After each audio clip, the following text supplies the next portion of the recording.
best ways that I know to help a hernia or a diastasis heal is to develop really, really strong mid-back muscles. Mid-back muscles are a great support for our abs because they're on the opposite side of a lot of our abs. By keeping them really strong, we're able to develop a better core canister system that can better handle the pressure not only of breathing, but also of daily life and from exercise. I'll show you one of my favorite ways to work these muscles. It's called the reverse fly. Now you might have done reverse flies before, maybe at a machine at the gym or maybe with some dumbbells. I'm going to show you a great way that you can actually incorporate more core work so that you're really getting more accomplished in the one move than you would if you just sat or used a machine and did it with some dumbbells. We're going to bring in some core, some glutes, and some hamstrings to really make it a full body exercise. If you have a resistance band, that's great. You don't actually need a resistance band to do this one. You can just do it in the air, especially if you're more of a beginner to these types of things. That might be more than enough for you. But I'm going to show you how to do it with the band. I do recommend a little bit of a lighter one because this is a pretty challenging move. And if you grab a band that's too heavy, you're going to end up using all the wrong muscles and it just won't work as well for you. So we're going to get set up in half kneeling. You'll have your left leg forward here to start, and then you're going to think about sitting down into your left jeans pocket.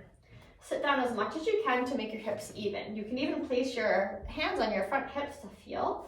Do your best. They might not get totally even, but do your best with that. Then you can think about squeezing right glute so that you're stabilizing this whole right side of you.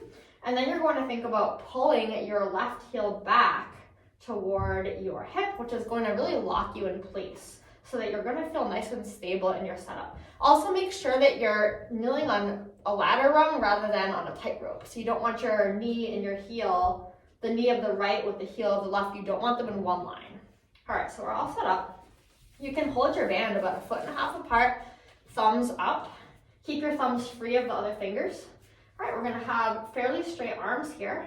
Then keeping your elbow angle fixed, you're going to move your hands back and then forward like you're hugging a giant beach ball and you wouldn't want to squish it. Now, as you pull back, think about your shoulder blades drawing together.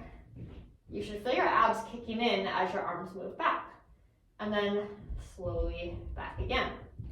Now, as you pull again, make sure you don't touch the band to your chest. If you do that, you've gone too far. And then back. So the tendency as we fly back is to arch ourselves so that we're using our back muscles up and down our spine rather than our belly and our scapular muscles. So think about belly, belly, belly works, scapular muscles pull together, and then back.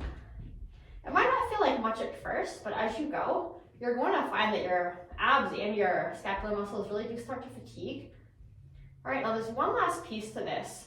If you have a hard time keeping a neutral spine, meaning that you're not doing this, but rather you're staying stacked with your ribcage over your pelvis, if that's really hard for you, you can do what I'm doing, which is a little bit of a forward pitch. If you have tightness in your hip flexors, that will be important for you to be able to stay neutral. See, if I didn't do that, if I didn't lean forward, I would be like this. And I'd be doing it that way, which isn't good. So pitch forward as much as you need to keep your neutral spine. All right, so like I said before, if you don't have a band or the band is too much, you can just do it in space and really feeling those scapular muscles. So this is a great move to do to help make sure that we are working our back body. The tendency is to want to work all the muscles in the front that we can see, but don't forget about the muscles in your back. We have two sides to us, our front and our back, and we don't want to do too much on the front and not really have a balanced strength. You will find that the more you can be balanced, the better your body will work for you.